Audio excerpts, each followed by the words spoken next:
Good evening, everyone, and welcome back to the AC Sports Zone here on IE Sports Radio, your direct feed for all that is sports. I'm your host, Alden K, back here for another episode 44 of AZ Sports Zone. Today, we got a lot to talk about, especially starting off with the Cardinals. We're going to go through the Cardinals' entire schedule as their schedule came out a couple days ago. We'll talk about who they will be playing next season and when they will be playing those opponents.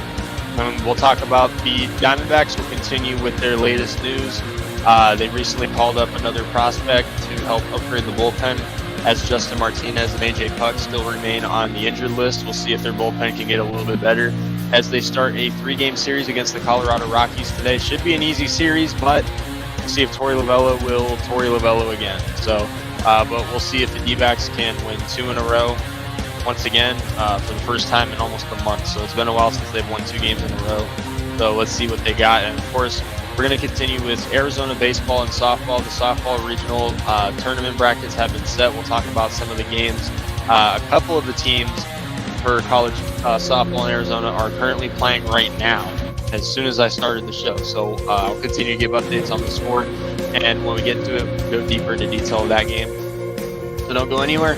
We'll hear a quick word from our sponsors. Be right back at it to talk about the Cardinals and start off with their upcoming 2025-2026 NFL schedule. So can't wait to talk about who they will be playing this upcoming season. NFL season is going to come by quicker than we think. So can't wait for it. But be right back once we hear a quick word from our sponsors. Again, you're listening to the AZ Sports Zone here on IE Sports Radio, your direct feed for all that is sports.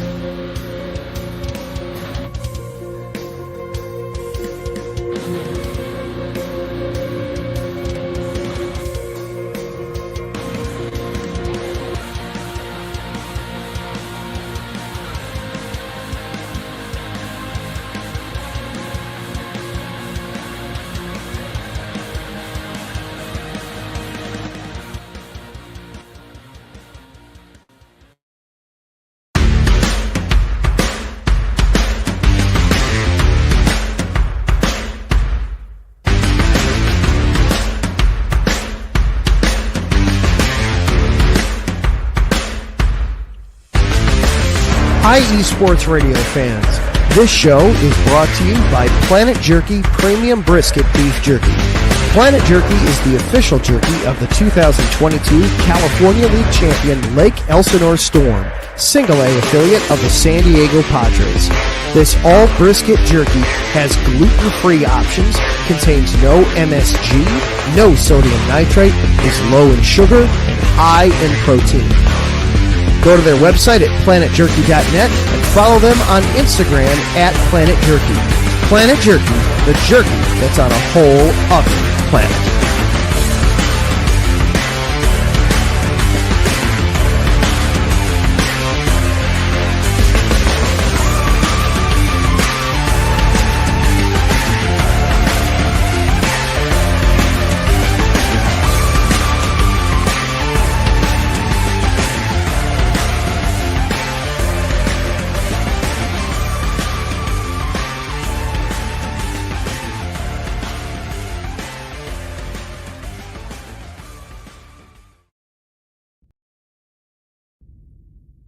Rise and shine. It's 4 a.m. The stars are still out. The sun is beneath the horizon, but it's time to punch in and go to work. The comfort of your warm-ups turns into the grinding out of your reps as the clinking and the clanking of the plates create a symphony of euphoria. There's no other feeling like it. Earn it, burn it, and take what's yours. IE Sports Radio has proudly partnered with Vital Apparel, a brand that not only fits great, but also promotes and donates to mental health research. Use our code IESR to get 15% off their comfortable and inspiring gym wear and help them on their amazing journey to support mental health. Go hard, take part in your iron therapy, and be strong. Because when your mental health is as strong as you are, there's no telling how far you'll go.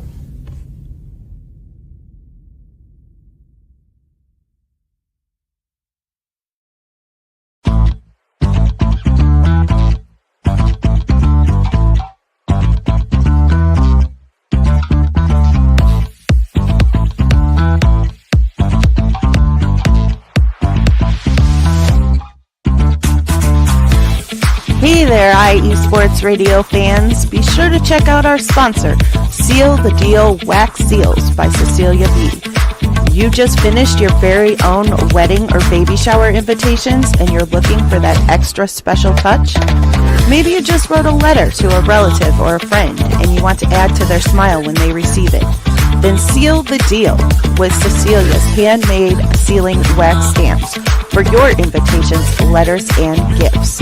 You bring the deal, we'll bring the seal. You can find them on Instagram at sealthedeal_wax stamps and on Facebook, Seal the Deal Wax Seals.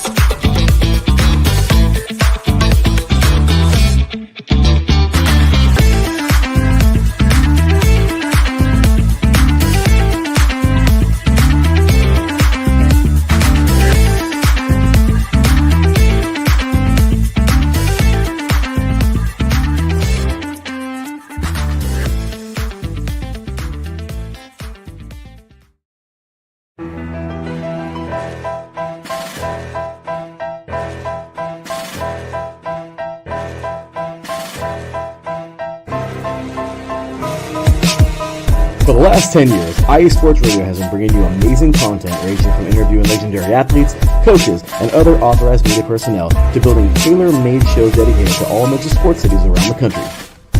Make sure to follow us at IE Sports Radio on X, Instagram, Facebook, TikTok, and YouTube to keep up with the latest in sports and with all of our shows. Also, make sure to check out our daily updated website at iesportsradio.com. At iesportsradio.com, you can see our daily show schedule and check out all of our show pages with personal bios to learn a little bit more about each of our awesome hosts. In addition to our show pages, you can catch the IE Sports Radio blog, Hall of Fame, Fans of the Month page, and our merchandise shop including t-shirts, tank tops, caps, long sleeves, hoodies, and more. For now over a decade here at IE Sports Radio, we've continued to be by the fans, for the fans, and we thank you all for your support and for making IE Sports Radio your direct feed for all that is sports.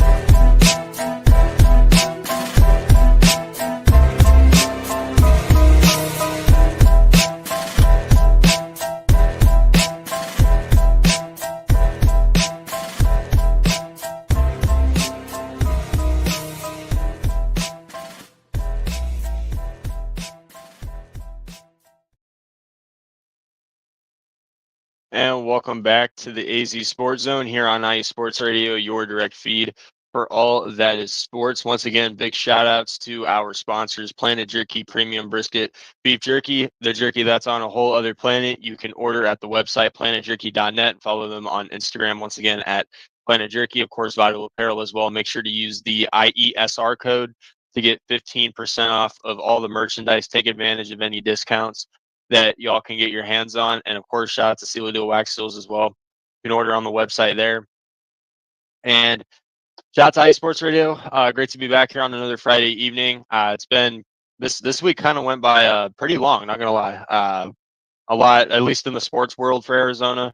Not really a lot of big news until a couple days ago, I guess, when the Cardinals schedule came out, which I'll be going over here in a little bit. But you guys can follow me on X on both of the accounts that I run at AZ Sports Zone IE, where I retweet, give updates on a bunch of Arizona sports news, pretty much give the latest and give my thoughts on what's going on regarding the Arizona sports life. And of course, my personal account at the AZTRL, where I'm not really as active, but occasionally I'll drop a tweet on there too. So if you want to reach out to me personally, that would be the account to follow. So make sure to follow both of those accounts to get the latest on Arizona sports news. But with that being said, let's get right into it. So really the Cardinals, there hasn't really been a lot going on. So but a couple days ago, the schedule came out for the upcoming 25-26 season. I'm going to be going over every single game that they play, and I don't want to really give a win-loss prediction quite yet until we get to the end of preseason, because obviously preseason, even though we don't really see the starters, they could still get injured or something like that. Players could still get injured in training camp, this and that. So because of we're still, I think, around 4 months away from week one. I'm not going to give a win-loss prediction until pretty much the very end of preseason. So the schedule that came out, some of the games were pretty interesting. The Cardinals have 2 primetime games this season, which that kind of surprised me a little bit. I thought that after doubling their win total for last season compared to the 23 season, I thought that they would at least get a little bit more credit where credit's due. But then again, they did uh, go below 500, miss the playoffs by about a game or so. So I guess if the Cardinals can improve from last season, have a good year this season, which is something that I do think they will do. I know the Cardinals have had struggles in forever, but I do see them improving a lot this season. Like I said, I'm not going to give an exact record prediction yet, but uh, September 7th, week one, they're taking on the New Orleans Saints in New Orleans. So they're on the road to start off the season. This is the 4th time in the last 5 years that the Cardinals have started an NFL season on the road, and this time they travel to New Orleans. Now, I think this is a very interesting game for week one. Saints just drafted a quarterback. Derek Carr retired, so Saints are going to have a new guy calling the shots and taking the snaps now. So the Saints, they're a rebuilding team. The Cardinals, they're looking to improve from their 8-9 season. Realistically, when this first came out, I was like, okay, yeah, this should be a win.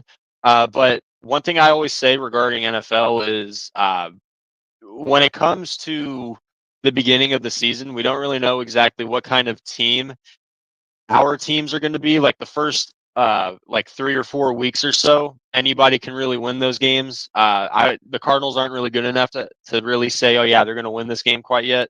So, but based off of what the Cardinals did in free agency and in the draft, and just with the experience that they're coming off of from almost making the playoffs to now, where the Saints are the Saints are trying to figure out exactly what kind of team they are. I think that the Cardinals take this game in week one, but see what happens. Week two is their home opener. They're taking on the Carolina Panthers. So every time the Cardinals play the Panthers, it doesn't really go our way. If you guys remember last year, when we all thought we were going to win that game, we lost and we got eliminated from the playoffs. The Panthers have been the Cardinals' kryptonite for ever since Cam Newton, pretty much. So, based off of that, and with the Cardinals, which is a team that playing at home sometimes, with fans that don't show up, this and that, Cardinals tend to play a little bit worse at home at times for whatever reason. I know the field isn't the best. Players tend to get injured on our field a lot. But week two is the home opener against Carolina.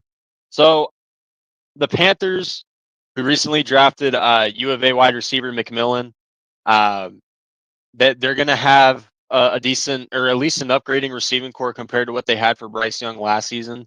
So the Panthers are going to be, I don't want to say, I'm not saying they're going to make the playoffs or anything, but I do think they'll be a competitive team and really send a message to people that they are going to be a good team in the future. So we'll see how that game goes. Once again, no win-loss prediction quite yet. I'll do that in a few months or so. Then they travel back on the road to take on the San Francisco 49ers in Santa Clara for week three. Divisional matchup. First time we see the Niners. We've been traveling to San Francisco to start off the year quite a lot lately. So another game in Santa Clara against the Niners. They did just extend Brock Purdy, so he's going to be their long-term quarterback. They're coming off of a year where they finished last in the division after making the Super Bowl the year before. So this Niners team, I think that they're really going to be hungry for really bouncing back after the disappointing year that they had last season. And it's a divisional game too. Divisional games, you never know what can happen. Anybody can win divisional games, no matter how good or how bad teams are.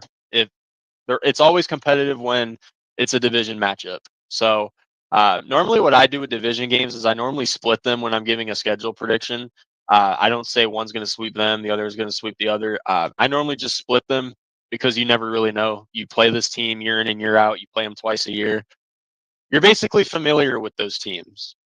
So I'm not really going to quite go that far yet, but they did sweep the Niners last year. So let's see if they can carry that on to this upcoming season. And then they're back home against the Seattle Seahawks.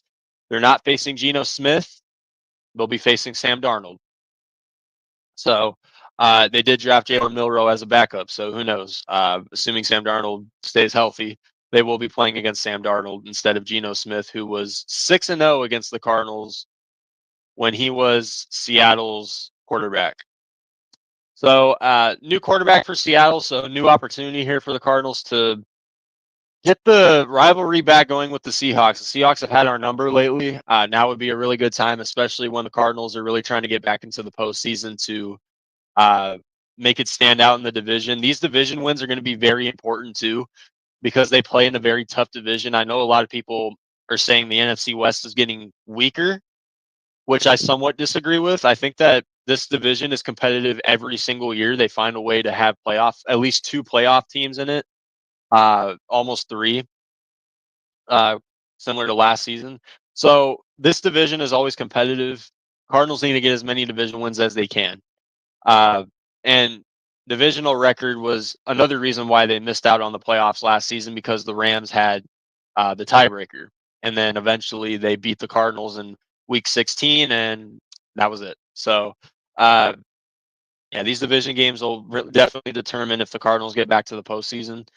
And then they're at home again for back-to-back weeks. Also, the Seahawks game, the first one is on a Thursday night game. So, Thursday night prime time. Kyler Murray, hopefully he can bounce back on primetime games because I think the last time he won a primetime game was 2020 against the Seahawks. So correct me if I'm wrong on that, but I just remember that 2020 game and it was something. So there's that.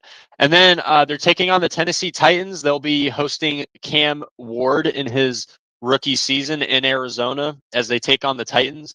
Titans are coming off the worst record last season. That's what they took Cam Ward for. So should be a pretty interesting game. We'll see if what Cam Ward is really about in Arizona. And then after the Titans, see Big Mike from Indie Sports Nation. I'll pull this up right now. Cardinals at the Colts this year. Yeah, it could be a very interesting game depending on what kind of Anthony Richardson that you get. And yep, have a great show. Appreciate it. But yes, they are playing the Colts week 6 in Indianapolis.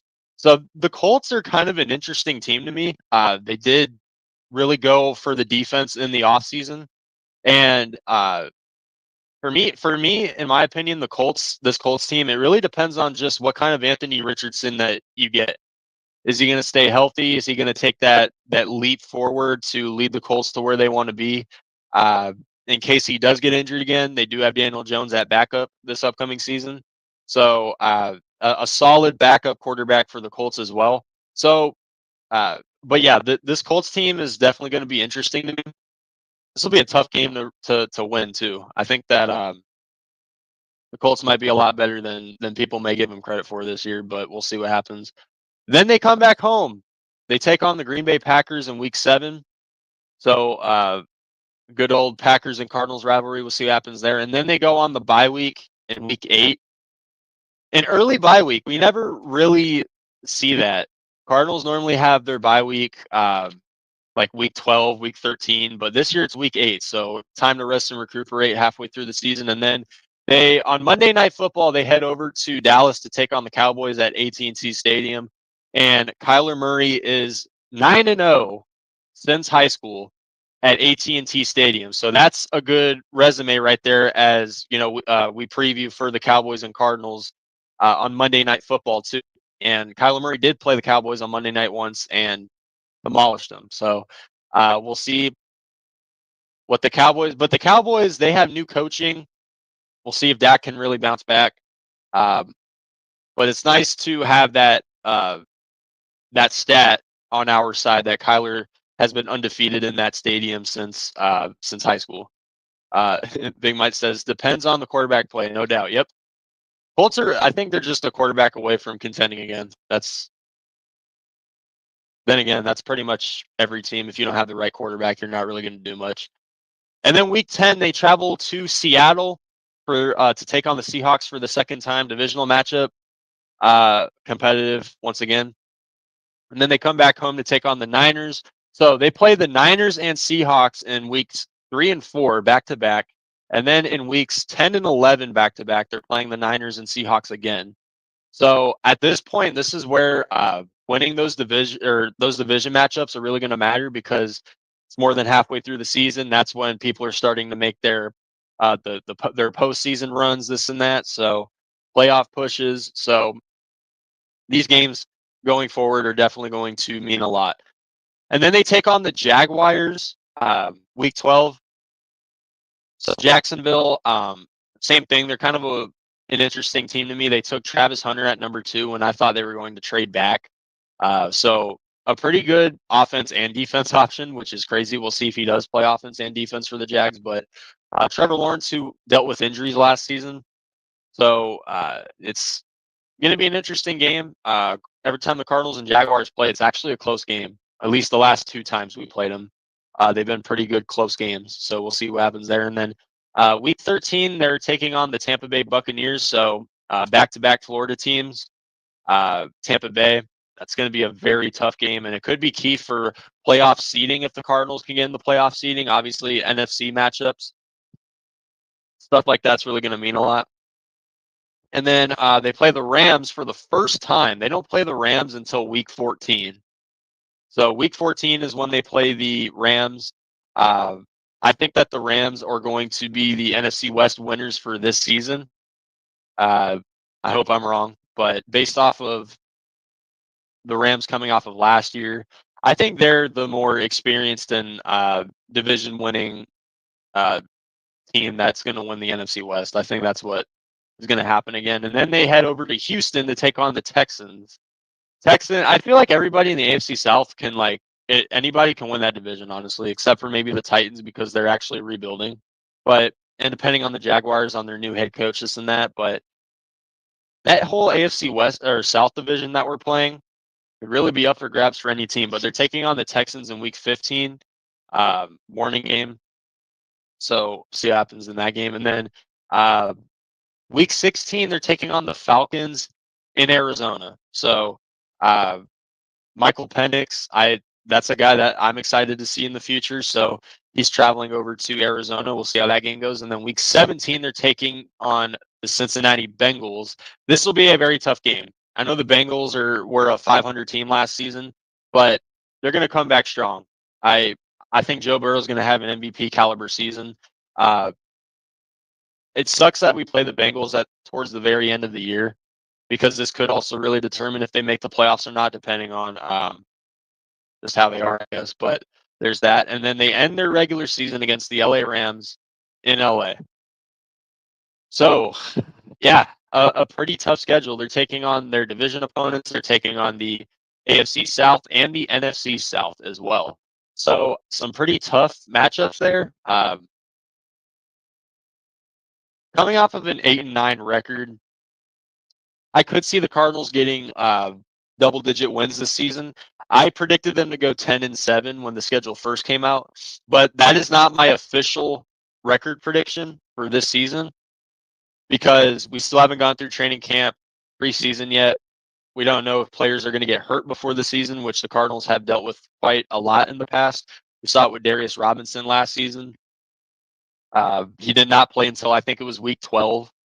So, yeah, assuming players stay healthy and the Cardinals continue to build off of what they've done these past couple years under Jonathan Gannon and Monty Ossenfort, I could see the Cardinals going 10-7. But I'll make my official record prediction after I see these other teams in the NFL and after we see if the Cardinals can stay healthy, because health has been probably their number one issue. What feels like since Kyler Murray came into the NFL, but I'm very excited for this season. I haven't been this excited for a Cardinals season, I think, since 2021. So, yeah, definitely excited to see what this team has for this season. Regular season is going to come by quicker than we think. So, not that far away from football. So, but I'm excited. We'll see if they can get back to the playoffs and make some noise this season after barely missing the playoffs last year. But we're going to go into our first break, and when we come back, we're going to talk about the Arizona Diamondbacks, their latest games and news, because they have started a 3-game series today against the Colorado Rockies.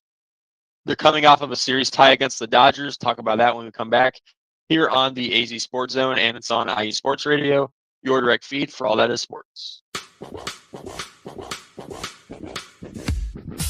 Hello, sports fans. It's me, your boy Larry B, and I want to walk you through the world of sports. No, not just the mainstream major TV deal type sports, although those are important too. But let me be your guide through your journey of all sports, from college to the pros, the minors, and everything in between.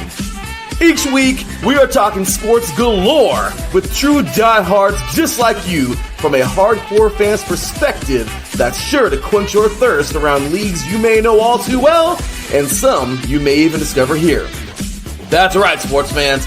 If you love sports of all kinds, enjoy hearing amazing sports stories, and respect all sports because you know how difficult any of them can be to play or compete in, then this is your show. Join me, your boy Larry B, on the defining moment each week here on IE Sports Radio, your direct feed for all that is sports, and let the sports come to you.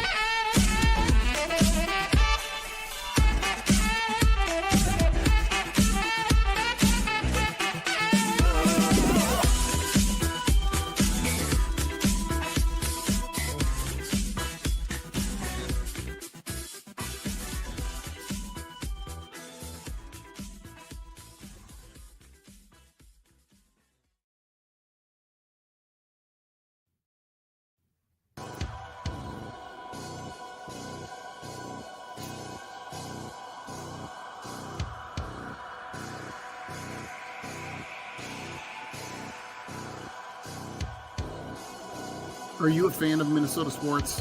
Do you love the Vikings and hate the Packers? Are you a fan of the Timberwolves, Twins, Wild, Lynx, St. Paul Saints? Here on the Bold North Breakdown, we'll talk about all of those professional teams as well as all the college teams in the area. That's your basketball teams, football, hockey, volleyball, men's and women's sports alike. We talk about them all. Here on the Bold North Breakdown. Join me, your host, Glenn Ritter, every Thursday night at 7 p.m. Central to discuss all that is happening in the Minnesota sports scene here on IE Sports Radio, your direct feed for all that is sports.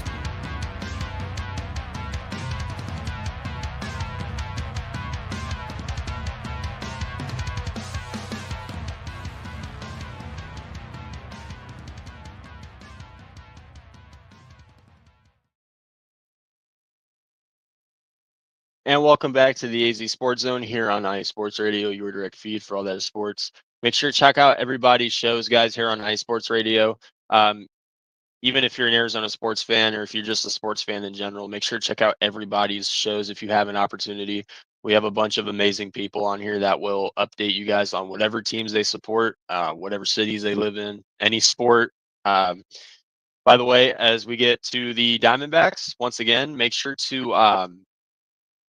to check out the Bullpen Bulletin, where is another show that I host along with Ricky K and Mike Pat, where we give the latest updates on baseball. Once again, guys, you guys can follow me on X at AZ Sports Zone IE and at the AZTRL, my personal account. If you want to reach out to me personally, happy to respond. But let's get into the Diamondbacks. So the D-backs, since the last time I went live, they were playing the LA Dodgers.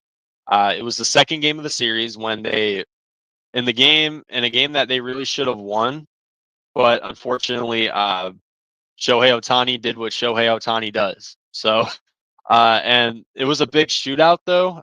It was a really good game. D-backs had the lead going into the ninth inning. They were up 11-8. And then the Dodgers ended up scoring 6 runs in the ninth to take the lead and close out the deal. So, fortunately, that's just how the Dodgers are at times. It is what it is. But following that second game, they beat the Dodgers in the third game. It was 3-0. And the gambler didn't do anything important in that game, but Corbin Burnes pitched 7 shutout innings. So that was Corbin Burnes. That was probably his first game where, as a Diamondback, where he actually looked like a $200 million pitcher. So it's good to see Corbin Burnes after starting off the year kind of slow. He's slowly been picking it up lately, and he's looked good so far. This past month or so, he's done his job. So definitely I'll give him credit for that. I know I bashed Corbin Burnes quite a lot, rightfully so, because I wasn't the only Diamondbacks fan that did that. I think it was like 3 or 4 games in, and I'll admit it, I was one of them too. But I was at that point where I'm like, okay, yeah, Corbin Burnes is going to fall into that category of Diamondback pitchers who they sign in free agency, and they normally their career just comes down to crap. So, but Burnes has been bouncing back, so can't hate on him for that.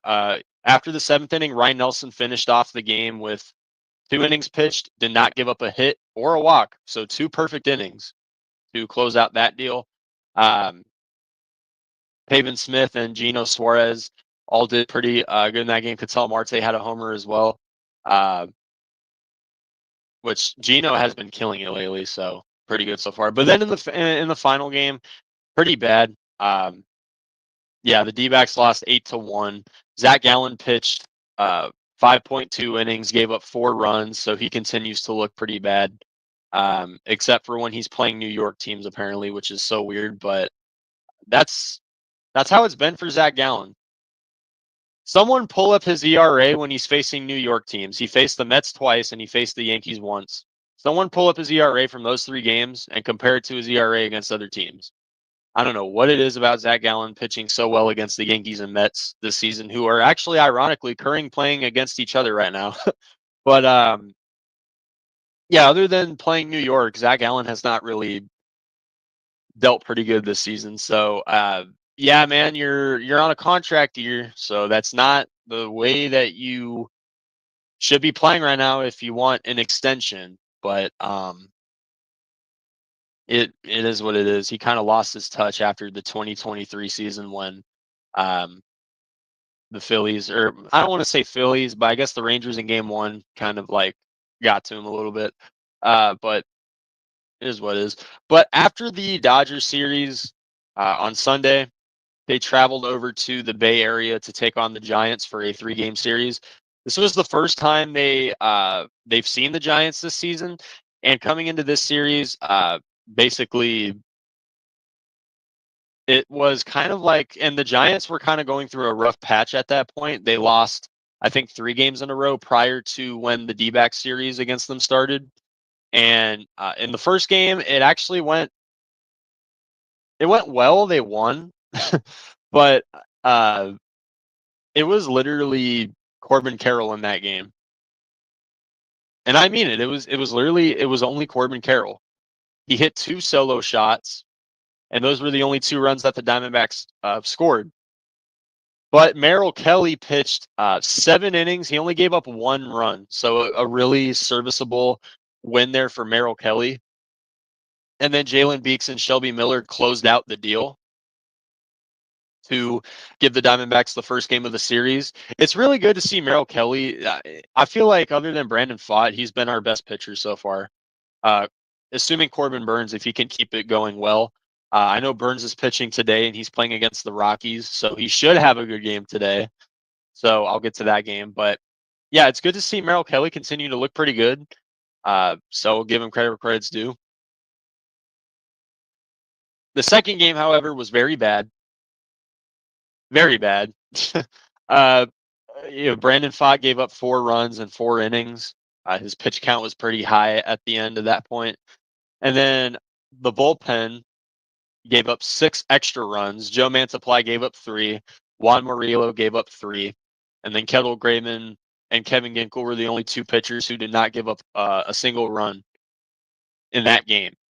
So Mantiply stinks. I think the age is catching up to him finally, which is why he was optioned to AAA Reno earlier today. So no more Joe Mantiply, but Scott McGuff got the call back up, which I seriously don't understand why this guy is really still on our team. I really don't think that he's going to improve the Diamondbacks bullpen at all. But then again, that's how desperate this bullpen really is right now. With Justin Martinez and AJ Puck out still, they need just about as much help from the bullpen as they can get, because the bullpen, since those 2 guys went out, it's pretty much that's how it's been. It's just it really has not been easy for this team to close out games without their 2 best bullpen pitchers, which, not surprising, but at the same time, it's still very disappointing that they can't really seem to find that next man up guy for the bullpen. I mean, Shelby Miller is out there closing games. A year ago, this guy had an ERA over 4. But Shelby Miller's had a really good year with the Diamondbacks so far. He's definitely been probably the 3rd best closer that you can rely on behind Puck and Martinez. But yeah, with those 2 guys out, it's really been a struggle for them to close games, and it's literally that's what determines pretty much if they can win games. If their bullpen doesn't show up, they lose. If it does show up, then no worries. We won the game. We're good to go. Which is what they had to do in the 3rd and final game against the Giants. And Jordan Lawler played in this game too. Well, he got called up in the series. He played 1 full game, and then the 3rd game he was, I think, a pinch hitter at that point. He didn't really do much. So, but this game, it was kind of annoying because the game started off 8-2. It was 8-2 after the 3rd inning, and then slowly the Giants started scoring runs. By the end of the 7th inning, it was 8-6. So at that point, that's when I was like, okay, here we go again. The Diamondbacks bullpen needs to show up again, and they probably won't. They're going to blow it. They're going to head back to Arizona with another series loss under their belts. Thankfully, Shelby Miller actually saved the day in that series, and he ended up closing that game. But he gave up 2 hits and 2 walks, and he gave up a run, so he almost blew it. Bases were loaded for a very long time in that game, and 1 good hit by the Giants literally would have sent the Diamondbacks home with losing that series. So it can't be, and if you're a D-backs fan, you should know this, but it cannot be a real Diamondbacks game without the bullpen giving you a heart attack. The past few years, that's what it's been. The bullpen giving y'all a heart attack. If you're a D-backs fan, that's how you feel pretty much after or during every single game. It's just how it's been. But they did beat the Giants in the 3rd game, and they won that series. So good for them. Very good to finally win a series, which feels like forever. It took them forever to finally do it. So we'll give them that. But today they started a series today against the Colorado Rockies, and it is Carson Palmquist for the Rockies who's pitching against Corbin Burns. So Corbin Burns, so far, he's had a good game again so far. It's only the top of the 4th right now. But the Diamondbacks currently lead the Rockies 3-0. Let's see here. So, yeah, Corbin Carroll is 2 for 2 so far with a run. Gino Suarez has an RBI. Josh Naylor has a base hit. Gabriel Moreno has a sacrifice fly. Tim Tawa has an RBI as well, and so does Jerry. Gabby had a walk. Excuse me on that. But so far, a pretty good game, which is actually expected. So it's a 3-game series against the Rockies. There's not really any reason on why the D-backs should lose any of these games, because the Rockies are competing with the Chicago White Sox on being the worst team. The Rockies, they fired their manager. They're just a mess right now. No other way to really say it. So this should be easy series win for the Diamondbacks, but Torey Lovullo has made some questionable decisions. So yeah, we don't exactly know how it'll pan out, but I do think that they'll take the sweep.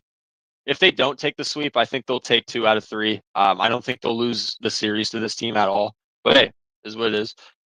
Some other news though, the Diamondbacks called up relief pitcher Christian Montez de Oca. So they called him up, another bullpen pitcher. They need as much help from the bullpen as they can get. And de Oca in AAA Reno has played 12 games this year, has a record of 1-0, and an ERA of 2.37. For a pitcher in AAA, that's pretty dang good. So I'm not really gonna overreact on his stats here or anything like that because MLB is completely different. But 2.37 ERA for de Oca in AAA. I'm excited to see what this kid has. I think that if he doesn't have a good impact on the Diamondbacks, just send him back down to AAA. It is what it is. He'll get some more developing time and then call him back up at some point later on in the year. But I'm kind of shocked that Christian Mena is still in AAA after the game he had against the Dodgers last time he was up. It took the D-backs forever to call up Jordan Lawler, which kind of annoyed me, but at some point they did call him up. But it still annoys me a bit because they haven't really been playing him. Torey Lovullo did not throw Jordan Lawler in the batting lineup today. So I do get that it is kind of hard to fit him into the rotation with Gino at third, Jerry at shortstop, Marte at second. They have a pretty balanced outfield.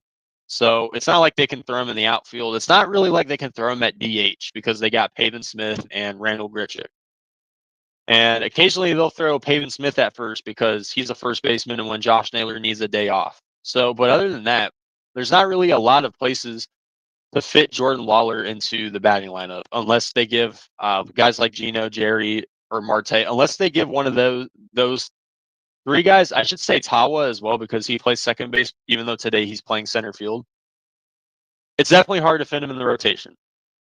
So I can somewhat understand Diamondbacks fans' frustrations on why Jordan Lawler has not been playing, but at the same time, it's not easy when you have a team that's filled with talent and then throw more talent on top of that. It's not really as easy to fit him into the rotation, but it's only, I think, his 3rd or 4th game being called up, so we'll see if Torey can make some adjustments, make some changes to the lineup, this and that. But we'll see. Diamondbacks are currently winning right now. It's 3-0 top of the 4th. There's runners at first and second for Colorado, though, and there's only 1 out. So, Corbin, you better close out that inning real quick. But we're going to go into our second and final break, and when we come back, we're going to talk Arizona baseball and softball for college as we get closer to the end of the college baseball season and as we get as the tournaments start going underway.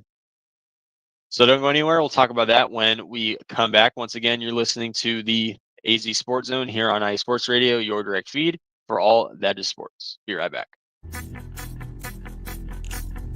What's going on, Kansas City sports fans? I am the greatest of all time, the best in the world, but more importantly, the owner of the world, Brandon the Franchise Buck, and I am your host for the show. This is KC Sports, which you can find right here every Monday at 2 p.m. Central Standard Time on IE Sports Radio, your direct feed for all that is sports. Now, are you looking for a show that you can watch live or listen to later on that talks about the Kansas City Chiefs, the Kansas City Royals, Sporting KC, KC Current, as well as even the Kansas City Mavericks? Or do you want to listen to a show that talks about your high school sports, whether it be on the Missouri side or the Kansas City side? Let's even talk about college. Let's talk about KU. Let's talk about K-State. Let's talk about Mizzou. And let's talk about your boys' alma mater, the Pittsburgh State Gorillas. All in all, it doesn't matter. If it's Kansas City anything, we will talk about it on this show every Monday at 2 p.m. We'll talk about stuff that's happening in your area, let alone Union Station, Power and Light, T-Mobile Center. It doesn't matter. If you want to talk about it, join our segment, the Fan Interaction segment, every Monday at 2 p.m. and make sure you get your voice heard. Until then, I hope you check out the show. As always, I am the greatest of all time, the best in the world, but more importantly, the owner of the world brand and the franchise buck, and I am your host every Monday at 2 p.m. on This is KC Sports, which you can find right here on IE Sports Radio, your direct feed for all that is sports.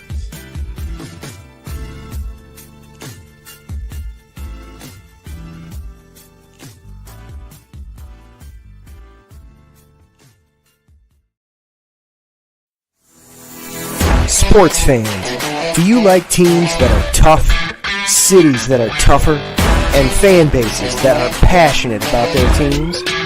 How about teams that are historic and stadiums that are iconic? Then you belong in Chicago, and you need to check out Chi-Town Weekly. Join me, Adam Kernan, every week as we keep up with all things Chicago sports. Bears, Bulls, Blackhawks, Cubs, White Sox. We'll cover them all, plus more. The Windy City is always buzzing, and we'll keep you up on all the big games and major stories.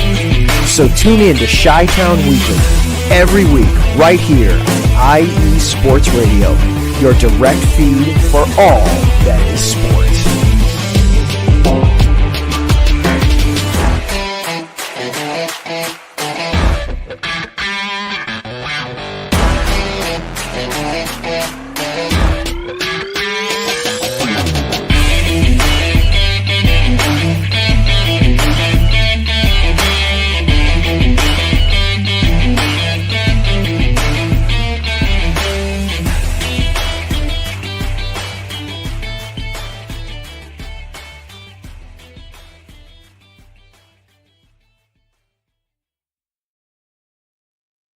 And welcome back to the AZ Sports Zone here on IE Sports Radio, your direct feed for all that is sports. Once again, make sure to check out everybody's shows on here if you have an opportunity. We have a lot of great people on here that will give great updates on their teams and their sports, this and that. So make sure to check them out. You guys are just now tuning in, just covered up the Diamondbacks with their latest games and their latest matchups, their latest news. And as of right now, they still currently lead the Colorado Rockies 3-0, but bases are loaded with 2 outs for Colorado. So Corbin Burns, after having a really good first 3 innings, is kind of slipping a little bit. So let's hope he can close out that inning without giving up the lead at least. But see what happens with that game. Before we wrap up this episode, talk some Arizona baseball and softball for college. Start off with ASU here. So currently ASU has a record of 35-19. So they're currently taking on their final opponent of the regular season, which is Oklahoma State. Since the last time I went live, though, they've won 3 of their last 5. They won a series against Houston, which was a prediction that I did see coming. And in all of those Houston games, except for the first game, which they lost, they scored 13 runs in the second and third game. 13-3 the second game, 13-1 in the last game, which was a blowout in both of those games. So the offense, when they win, at least in their latest games, the offense has been alive. After Houston, they played GCU, and they won 17-7. And then the first game against Oklahoma State, they lost 6-2.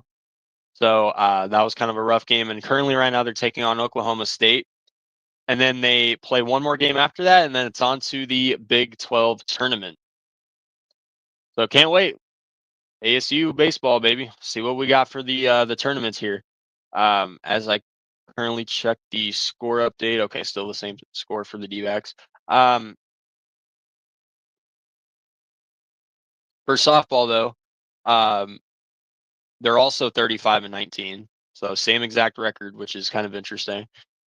So after getting blown out 18-0 by Texas Tech in the Big 12 softball championship game, the LA Regionals, the Regionals are currently set for their opponents for ASU softball. So currently right now they're taking on San Diego State It's the top of the third, and is currently tied 1-1.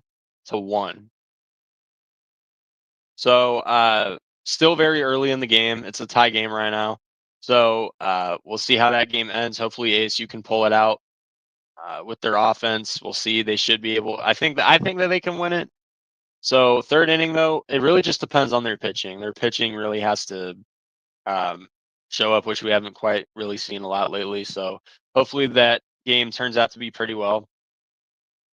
Regarding U of A baseball, U of A, excuse me, 34-18 at this point on the season. They have kind of hit a losing skid a little bit. Not gonna lie here. They've lost. What was it? They've lost 5 of their last 6. So after having a pretty good regular season towards the end, when they're supposed to be trying to gain momentum, this and that, yeah, they're kind of starting to fall off a little bit right before the Big 12 baseball championship, which is not something you want to go through right now. Towards the end of the season, you don't want to lose momentum like that, but that's currently what is going on right now. They lost 16 or 13-6 against TCU in the last game. They did end up winning the series though, 2 out of 3. Then they lost 5-2 to GCU. I feel like GCU normally has had U of A and ASU's numbers this year, but the final time they played both of those teams, they lost. So I guess ASU and U of A got the last laugh on GCU a little bit, but there's that. They lost a 3-game series to Utah. First game they lost 8-6 in a very close game. They lost 13-5 in the second game. Pitching was nowhere to be found in that game. And then the last game they won 8-7. So very close game there. Bullpen had to do their thing. They had to close the deal, and they did it. So they avoided the sweep in that series, and that has been their only win in the last week. So this U of A team has really been struggling a little bit. They lost to Houston yesterday in the first game, 13-4. So yeah, not a good outing there. And then they're currently taking on Houston for the second game. We'll see how that game ends, and then they take on Houston one more time, and then that's the end of their regular season. So we'll see how it ends there. Corbin Burns, by the way, quick update on the Diamondback game. Corbin Burns got out of the bases loaded jam, and it is still 3-0 going into the bottom of the 4th. So Corbin Burns did not give up the lead. He didn't even give up a run. So hey, there we go. That's the kind of pitcher the D-backs really need to keep having on their team. So hope Corbin Burns can end this game pretty well. Meanwhile, for softball, for the Wildcats, U of A was 46-11. The regionals started today for U of A, and they beat Santa Clara 13-5. So they win the first regionals game 13-5. This was a very good game for U of A. The offense was there from start to finish. Their pitching was solid enough to win the game, and obviously keep Santa Clara away from scoring a lot. So there's that. And then we'll see who they play in the next game between Ole Miss and GCU. Whoever wins that game, that will be their next opponent in the regionals. So as the regionals for softball continue to give some updates on that. And then for GCU, another team that's kind of been on the losing skid lately for baseball. They are 30-24 right now. They're 6 games above 500, but they have lost their last 4 games after winning 4 in a row. So from May 4th to May 10th, they won 4 games in a row. Since then, they have lost 4 in a row. They lost to Stanford in a very big shootout game. And I mean shootout. It was 16-15, and it went to 10 innings. And then Stanford walked it off. So that was a very, very good game. Offense was all over the place. It just came down to which pitcher or which pitching lineup created the very first mistake, and GCU blinked first. So that's how that game went. And then in the second game, another terrible pitching performance against Arizona State. They lost 17-7, and that game was over in 7 innings. So yeah, a terrible way to end their regular season so far. And that was only the second game. So they gave up 33 runs in a 2-game span at that point. So it was very, very bad. And then they're taking on Tarleton State right now to end their season. They lost the first game 4-2, and then today they were playing a doubleheader. The second game is currently going on right now. But in the first game, they got annihilated 16-6. So lately, GCU's pitching has kind of been nowhere to be found for baseball. Just a very, very bad way to end your regular season. You're supposed to be gaining momentum at this point, and their pitching has not been anywhere except for the first game against Tarleton State, which even then they lost 4-2. So we'll see if they can bounce back there. But for softball, on the other hand, a really good 46-6 record as we get to the WAC tournament, which they actually won the WAC tournament, by the way, by beating Tarleton State twice. And then in the regionals, they are taking on Ole Miss right now. And currently in that game, it's the bottom of the third. Ole Miss is batting, and it's still 0-0. So that's how it is right now. Still scoreless after 3. So we'll see how that game ends as well. But overall, I really do like these regional matchups. I think that these are some pretty good games here, not just for the Arizona regional, but keeping it on the Arizona topic. There's some pretty good matchups for ASU, and of course U of A, who won theirs earlier today against Santa Clara, and then GCU. We'll see how they end their game against Ole Miss today. So, but some pretty good matchups, not gonna lie. But real quick before we wrap up this episode, the Diamondbacks have scored another run. Gabriel Moreno doubled, and Gritchick got home, and it is now 4-0 Diamondbacks in the bottom of the fourth. We'll see how many runs the Diamondbacks can score right here, I guess. This should be an easy sweep for the Diamondbacks against the Rockies. But that being said, guys, that is going to do it for episode 44 of the AZ Sports Zone. Once again, really do appreciate everybody who comes by to listen to me talk about Arizona sports. I really do appreciate it. I appreciate everybody who listens, tunes in, takes a look at the show. Really do appreciate it. Talked a lot about the Cardinals, D-backs, and college baseball and softball today. Obviously, we'll see what more comes out regarding all of those teams for next week. And, of course, the Suns. Maybe we'll talk about the Suns a lot more next week. I wasn't able to talk about them today, but they do have the number 23rd overall pick for the NBA draft. And, yeah, they should have had a top 10 pick, but that's what happens when you make stupid trades to teams who pretty much outbid you in every category. So we'll see if we can get more Suns news coming out lately. Maybe the latest on KD trade rumors or Bradley Beal, this and that. We'll see. But hopefully the Suns can really get it together going forward. Picking at number 23, they just have to hope to find a hidden gem in the draft. But see what happens. But other than that, once again, guys, I'm Alden K. This has been another good episode here on the AZ Sports Zone. This has been episode 44. We'll be right back at it next Friday to continue talking Arizona sports. Once again, you guys can follow me on X at AZ Sports Zone IE, and you can follow, if you want to reach out to my personal account, you can follow me there at the AZTRL. Once again, guys, appreciate you guys stopping by. See you guys next Friday. Have a great week, and I'm out.